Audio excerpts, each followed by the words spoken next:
Welcome to SBP civil tech. तो friends, पिछली video stone part 1 में हम बात कर चुके हैं रॉक एंड रॉक मिनरल और रॉक मिनरल से संबंधित कुछ महत्वपूर्ण बिंदुओं के बारे में। तो फ्रेंड्स, अगर अभी तक आपने हमारे स्टोन पार्ट 1 को नहीं देखा है तो प्लेलिस्ट से या इस वीडियो के डिस्क्रिप्शन में मैं इस वीडियो का लिंक दे दूँगा, वहाँ से आप स्टोन पार्ट 1 को देख सकते हैं। इस वीडियो में हम बात करेंगे क्लासिफिकेशन ऑफ रॉक के बारे में। तो फ्रेंड्स, जो क्लासिफिकेशन ऑफ रॉक है ये 3 तरह से किया गया है। जो पहला है जियोलॉजिकल क्लासिफिकेशन, जो सेकंड है केमिकल क्लासिफिकेशन और जो थर्ड है क्या है, फिजिकल क्लासिफिकेशन। तो इसमें हम बात करेंगे जियोलॉजिकल क्लासिफिकेशन के बारे में विस्तार से। तो फ्रेंड्स, वीडियो को बिल्कुल स्किप मत कीजिएगा, वीडियो को पूरा देखिएगा। और यदि अगर आप हमारे चैनल पर पहली बार आए हैं तो हमारे चैनल को सब्सक्राइब कर लीजिए और बेल आइकन को भी दबा दीजिए, ताकि जब भी मैं कोई नया वीडियो अपलोड करूँ उसका नोटिफिकेशन आपको सबसे पहले मिले। तो चलिए वीडियो स्टार्ट करते हैं।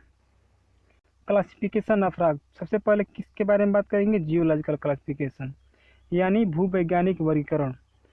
तो इस वर्गीकरण में रॉक को उत्पत्ति के आधार पर वर्गीकृत किया गया है। किसके आधार पर?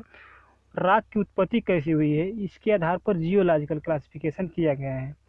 तो इसमें जो पहला क्लासिफिकेशन है क्या है, इग्नियस रॉक। ठीक, पहला क्या है, इग्नियस रॉक यानी आग्नेय चट्टान। जो सेकंड है सेडिमेंट्री रॉक यानी अवसादी या तलछटी चट्टान जिसे कहते हैं। तीसरा क्या है, मेटामॉर्फिक रॉक यानी रूपांतरित चट्टान। चलिए अभी इन तीनों चट्टान के बारे में हम विस्तार से बात करते हैं। सबसे पहले बात करेंगे इग्नियस रॉक। तो इग्नियस रॉक जो है इसको प्राइमरी रॉक कहते हैं, इसको अनस्ट्रेटिफाइड रॉक कहते हैं या इसको इरुप्टिव रॉक भी कहते हैं। इग्नियस रॉक को प्राइमरी रॉक इसलिए कहते हैं कि इस रॉक की जो उत्पत्ति है सबसे पहले होती है, इसलिए इसको कौन सी रॉक कहते हैं, स्ट्रेट प्राइमरी रॉक। सेकेंड पे अनस्ट्रेटिफाइड रॉक इसलिए कहते हैं क्योंकि इसको अलग अलग लेयर में अलग नहीं किया जा सकता, यानी कि मतलब इसमें लेयर नहीं होता है, ये गठित होती है बिल्कुल अच्छी तरह से। ठीक, तीसरा क्या है, इरुप्टिव रॉक। इरुप्टिव रॉक इसलिए कहते हैं क्योंकि इसका जो निर्माण है, ज्वालामुखी से जब लावा निकलता है मैग्मा, तो जब वो जमता है उसके बाद इसका निर्माण होता है, इसलिए इसको कौन सी रॉक कहते हैं, इरुप्टिव रॉक कहते हैं। तो पृथ्वी के अंदर क्या है, पृथ्वी के अंदर केंद्र में तरल मैग्मा के अधिक ताप के क्या है, पृथ्वी के अंदर जो तरल तप मैग्मा होता है वह अत्यधिक दाब के साथ पृथ्वी के बाहर निकलता है और सतह पर जमकर क्या करता है, चट्टान का निर्माण करता है। जिससे किस चट्टान का निर्माण होता है, इग्नियस रॉक का यानी आग्नेय चट्टान का। ठीक, तो जो मैग्मा ठंडा होता है पृथ्वी की सतह पर, जैसे कि ये हमारी पृथ्वी हो गई। ठीक, तो पृथ्वी के अंदर क्या होता है, तरल तप्त मैग्मा होता है सेंटर में। ठीक, उस पर अत्यधिक दाब पड़ता है और ताप उसका अधिक होता है, तो क्या होता है, वो बाहर निकलता है मैग्मा।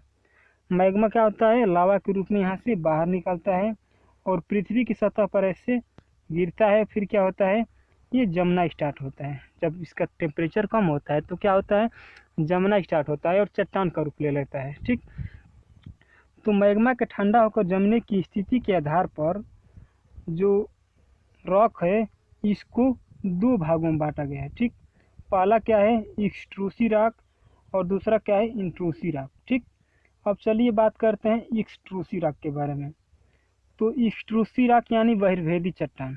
ठीक, इसको वोल्केनिक रॉक भी कहते हैं और इफ्यूसी रॉक भी कहते हैं। ठीक, क्या कहते हैं इसको, एक्सट्रूसी रॉक को वोल्केनिक रॉक या इफ्यूसी रॉक भी कहा जाता है। तो चलिए इसके बारे में बात करते हैं। यदि मैग्मा पृथ्वी के सतह से ऊपर ठंडा होकर चट्टान का निर्माण करता है, जैसे कि ये पृथ्वी की सतह है, यहाँ से मैग्मा निकलता है और यहाँ पे गिरकर इस सतह से ऊपर की तरफ, ठीक, जो पृथ्वी की सतह है उसके ऊपर ही जमकर अगर चट्टान का निर्माण करता है तो इसको कौन सी रॉक कहते हैं, एक्सट्रूसी रॉक कहते हैं, वोल्केनिक रॉक कहते हैं या इफ्यूसी रॉक कहते हैं। ठीक, जैसे कि क्या होता है, जो बेसाल्ट है कैसा रॉक है, एक्सट्रूसी रॉक है, ट्रैप है, पुमाइस है, एंडेसाइट है और रायलाइट। ये कैसी रॉक है, एक्सट्रूसी रॉक या वोल्केनिक रॉक या इफ्यूसी रॉक है। ठीक, अब चलिए बात करते हैं इंट्रूसी रॉक के बारे में। तो जो इंट्रूसी रॉक जो होता है क्या होता है, यदि मैग्मा पृथ्वी के अंदर ठंडा होकर चट्टान का निर्माण करे, जैसे कि क्या होता है कि मैग्मा ऐसे बाहर निकला, ठीक, ऐसे बाहर निकला, तो पृथ्वी के ऊपर जो मैग्मा एकत्र हुआ है, अगर यह ठंडा होकर चट्टान का निर्माण करता है तो इसको क्या कहते हैं, एक्सट्रूसी रॉक। और यही मैग्मा अगर अंदर ही ऐसे जमकर निर्माण करे चट्टान का, ये मैग्मा कुछ अंदर ही रह जाता है, अगर यह जमकर अगर चट्टान का निर्माण करता है तो इसको क्या कहते हैं, इंट्रूसी रॉक। ठीक, अब चलिए इंट्रूसी रॉक को दो भागों में बांटा गया है। कितने भागों में? इंट्रूसी रॉक को दो भागों में बांटा गया है। पृथ्वी के अंदर कम गहराई पर बने इग्नियस रॉक को क्या कहते हैं, हाइपावेसल।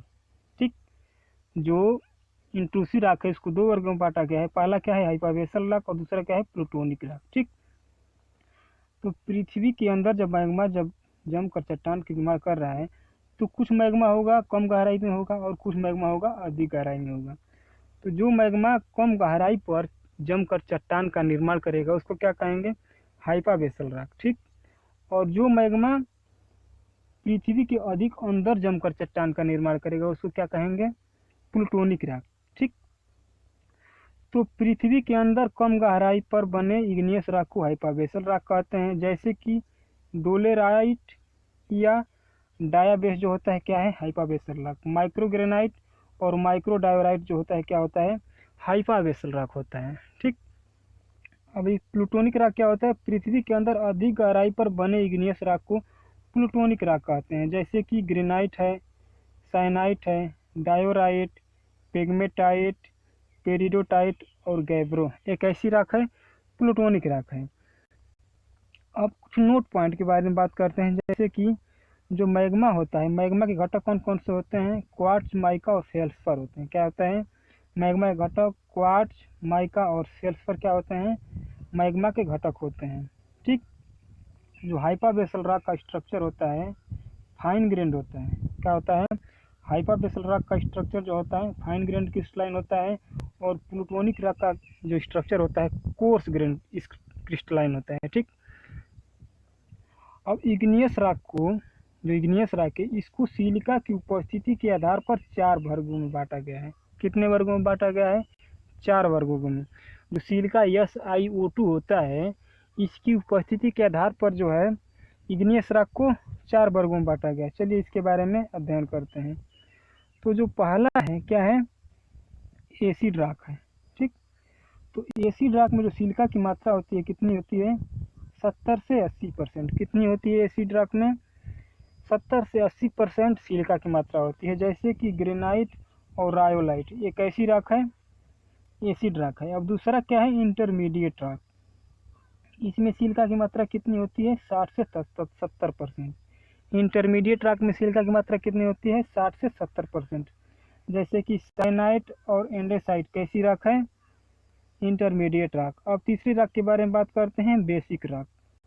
जो बेसिक रॉक है इसमें कितना परसेंट सिलिका होता है, 45 से 60%। कितना होता है बेसिक रॉक में सिलिका की मात्रा, 45 से 60%, जैसे कि गैब्रो और डोलेराइट एक ऐसी रॉक है, बेसिक रॉक है। अब बात करते हैं अल्ट्रा बेसिक रॉक के बारे में। तो अल्ट्रा बेसिक रॉक है, इसमें जो सिलिका की मात्रा होती है 30 से 45%। ठीक, कितनी मात्रा होती है अल्ट्रा बेसिक रॉक में, इसमें सिलिका की मात्रा 30 से लगभग 45% के बीच मात्रा होती है, इससे कम भी हो सकता है, जैसे कि पेरिडोटाइट और बेसाल्ट कैसी रॉक है, अल्ट्रा बेसिक रॉक। तो फिर एक बार बात करते हैं, एसिड रॉक में कितना होता है, 70 से 80, इंटरमीडिएट में 60 से 70, बेसिक रॉक में 45 से 60 और अल्ट्रा बेसिक रॉक में 30 से 45। ठीक, चलिए आगे बात करते हैं सेडिमेंट्री रॉक के बारे में। ठीक, सेडिमेंट्री रॉक इसको सेकेंडरी रॉक भी कहते हैं, या स्ट्रेटिफाइड रॉक भी कहते हैं, या इक्वस रॉक भी कहते हैं। क्या कहते हैं इसको, sedimentary rock, secondary rock, stratified rock या इक्वस रॉक। ठीक, अब चलिए बात करते हैं इसको सेकेंडरी रॉक क्यों कहते हैं। जो इग्नियस रॉक है उसको क्या कहते हैं, प्राइमरी रॉक, अनस्ट्रेटिफाइड रॉक। ठीक, जो सेडिमेंट्री रॉक है इसको सेकेंडरी रॉक कहते हैं। सेकेंडरी रॉक किससे कहते हैं, क्योंकि जो सेडिमेंट्री रॉक होती है इसका निर्माण सेकेंड स्टेज पर होता है। सबसे पहले इग्नियस रॉक का निर्माण होता है, उसके बाद सेकेंडरी रॉक का, सेडिमेंट्री रॉक का, इसलिए सेडिमेंट्री रॉक को सेकेंडरी रॉक भी कहते हैं। ठीक, इसको स्ट्रेटिफाइड रॉक इसलिए कहते हैं क्योंकि ये लेयर बाय लेयर बनती है। ठीक, तो सेडिमेंट्री रॉक है, लेयर बाय लेयर बनती है, इसको अलग अलग लेयर में अलग किया जा सकता है, इसलिए इसको क्या कहते हैं stratified rock. Equals rock, equals rock इसलिए इसको कहते हैं क्योंकि यह अधिकतर जो है जल के द्वारा बहाई जाती है, जो चट्टान उसके जमने के कारण इसका निर्माण होता है, इसलिए इसको इक्वस रॉक या जलीय रॉक कहा जाता है। ठीक, इसके डिफिनीशन के बारे में बात करते हैं।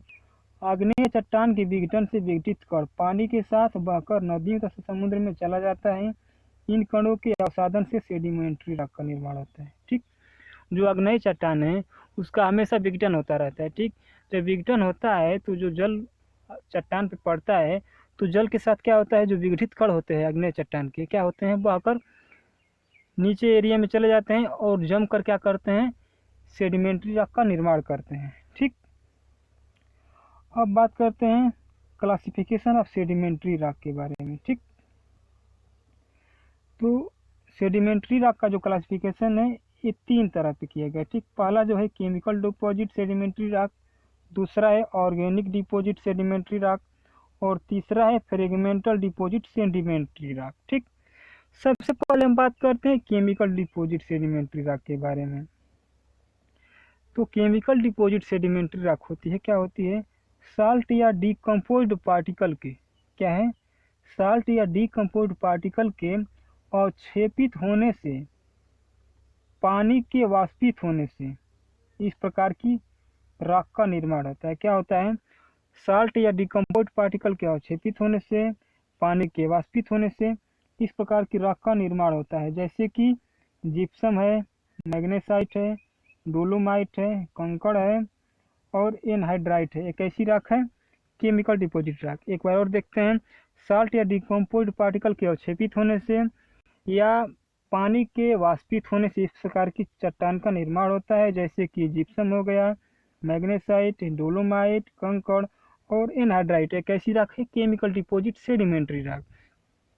अब चलिए बात करते हैं ऑर्गेनिक डिपॉजिट सेडिमेंट्री रॉक के बारे में। तो समुद्री जीवों, जो भी समुद्र में जीव होते हैं, समुद्री जीवों या पौधों के आपस में जुड़ने से इस प्रकार के रॉक का निर्माण होता है। क्या होता है, जो समुद्री जीव होते हैं उनके आपस में जुड़ने से या पौधों के आपस में जुड़ने से इस प्रकार की रॉक का निर्माण होता है। कैसी रॉक का, ऑर्गेनिक डिपॉजिट सेडिमेंट्री रॉक का, जैसे कि सैल हो गया, लाइमस्टोन हो गया, चाक हो गया, लिग्नाइट हो गया, ट्राइफॉली हो गया और डायटामाइट। एक ऐसी रॉक है ऑर्गेनिक डिपॉजिट रॉक। एक बार फिर देखते हैं, समुद्री जीवों के पौधों के आपस में जुड़ने से, तो समुद्री जीव होते हैं उनके आपस में जुड़ने से या जो उसमें पौधे होते हैं समुद्री में उनके आपस में जुड़ने से ऑर्गेनिक डिपॉजिट सेडिमेंट्री रॉक का निर्माण होता है, जैसे कि सैल, लाइमस्टोन, चाक, लिग्नाइट, ट्रिफोली और डायटामाइट। एक ऐसी रॉक है ऑर्गेनिक डिपॉजिट सेडिमेंट्री रॉक। अब चलिए बात करते हैं तीसरे नंबर पे फ्रेगमेंटल डिपॉजिट सेडिमेंट्री रॉक के बारे में। ठीक, ये जो रॉक है सेडिमेंट्री रॉक के विघटन से बनता है। ठीक, जो फ्रेगमेंटल डिपॉजिट रॉक है यह भी सेडिमेंट्री रॉक के ही विघटन से बनता है, जैसे कि सैंडस्टोन है, ग्रेवल है, कार्बोनेट है, कॉन्ग्लोमेरेट है और सैंड। एक ऐसी रॉक है फ्रेगमेंटल डिपॉजिट रॉक। एक बार फिर बात करते हैं सेडिमेंट्री इसके एग्जाम्पल के बारे में, जैसे कि सैंडस्टोन, ग्रेवल, कार्बोनेट, कॉन्ग्लोमेरेट और सैंड। एक ऐसी रॉक है फ्रेगमेंटल डिपॉजिट सेडिमेंट्री रॉक। अब चलिए बात करते हैं मेटामॉर्फिक रॉक के बारे में। तो इग्नियस या सेडिमेंट्री रॉक के, जो इग्नियस रॉक है या सेडिमेंट्री रॉक है, अत्यधिक ताप तथा दाब के कारण उसके स्वरूप बदलने से बनी रॉक को मेटामॉर्फिक रॉक कहते हैं। ठीक, जो इग्नियस रॉक है या सेडिमेंट्री रॉक, उसके ऊपर अत्यधिक ताप पड़ जाए, क्या है, उसके ऊपर टेम्परेचर को बढ़ा दिया जाए, ठीक, उसके ऊपर प्रेशर को बढ़ा दिया जाए, ठीक, तो क्या होगा, उसके स्वरूप में कुछ ना कुछ परिवर्तन हो जाएगा। सेडिमेंट्री रॉक हो या इग्नियस रॉक हो, उसके ऊपर तापमान को बढ़ा दिया जाए और उसके ऊपर टेम्परेचर को बढ़ा दिया जाए या उसके ऊपर प्रेशर या दाब को बढ़ा दिया जाए, तो क्या होगा, उसके स्वरूप में कुछ ना कुछ परिवर्तन हो जाता है। ठीक, तो परिवर्तन होने से जो राख का निर्माण होता है उसको क्या कहते हैं, मेटामॉर्फिक राख। इस राख की जो प्रॉपर्टी है बहुत अच्छी होती है। ठीक, अब चलिए बात करते हैं कुछ मेटामॉर्फिक राख के बारे में। ठीक, तो देखिए यहाँ पे क्या है, इस चार्ट में इधर राख है, इधर मेटामॉर्फिक राख है। इस राख के मेटामॉर्फिकेशन से क्या होता है, मेटामॉर्फिक राख का निर्माण होता है। जैसे कि ग्रेनाइट है, इससे किस राख का निर्माण होता है, नीज का निर्माण होता है। ठीक, साइनाइट है, इससे भी किस मेटामॉर्फिक राख का निर्माण होता है, नीज का निर्माण होता है। कैंगलोमेरेट से किसका निर्माण होता है, नीज का निर्माण होता है। ठीक, और जो फर्स्ट ऊपर है इससे किसका निर्माण हो रहा है, नीज का निर्माण। जैसे कि ग्रेनाइट, साइनाइट और कैंगलोमेरेट, इससे किसका निर्माण होता है, नीज का। ये क्वेश्चन एग्जाम में पूछता है, दे देगा कि ग्रेनाइट के मेटामॉर्फिकेशन से किस रंग का निर्माण होता है, ऑप्शन में दे देगा सिस्ट दे देगा, स्लेट दे देगा, मार्बल दे देगा, नीच दे देगा, तो आप कौन सा ऑप्शन लगाएंगे, नीच वाला। ठीक, अब चलिए आगे बात करते हैं। जो सैंड स्टोन है ये बहुत ही इम्पोर्टेंट है। सैंड स्टोन है, बहुत बात पूछ चुका है। सैंड स्टोन से किस प्रकार की मेटामॉर्फिक रॉक का निर्माण होता है, क्वार्टजाइट। ठीक, किस प्रकार की मेटामॉर्फिक रॉक का निर्माण होता है, क्वार्टजाइट। ठीक, लेटेराइट से किसका निर्माण होता है, सिस्ट का। किसका निर्माण होता है, सिस्ट का।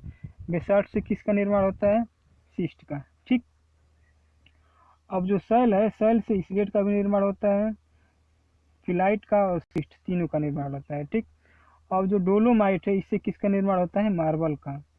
जिप्सम है, इससे किसका निर्माण होता है, मार्बल का। जो लाइम स्टोन है इससे किसका निर्माण होता है, मार्बल का। ठीक, जो मार्ल है इससे किस मेटामॉर्फिक रॉक का निर्माण होता है, मार्बल का। तो ठीक, यहाँ पे देखिए जो डोलोमाइट, जिप्सम, लाइमस्टोन और मार्ल है इससे किसका निर्माण होता है, मार्बल का। किसका निर्माण होता है, मार्बल का। एक बार फिर से देखिए, डोलोमाइट, जिप्सम, लाइमस्टोन और मार्ल, इससे किसका निर्माण होता है, मार्बल का निर्माण होता है। और जो मड स्टोन होता है, ठीक, जो मड स्टोन होता है उससे किसका निर्माण होता है, स्लेट का निर्माण होता है। सैल और मड स्टोन से स्लेट का निर्माण होता है। ठीक, अब चलिए बात करते हैं क्लासिफिकेशन ऑफ मेटामॉर्फिक रॉक के बारे में। मेटामॉर्फिक रॉक की क्लासिफिकेशन के बारे में बात करते हैं। ठीक, तो जो पहला क्या है, फोलिएटेड रॉक। कौन सी रॉक है, फोलिएटेड रॉक। और बी क्या है, नॉन फोलिएटेड रॉक। ठीक, ये जो है फोलिएटेड रॉक और दूसरा है non foliated rock. Metamorphic rock को भी दो वर्गों में बांटा गया है, फोलिएटेड रॉक और नॉन फोलिएटेड रॉक। ठीक, हम बात करते हैं फोलिएटेड रॉक के बारे में।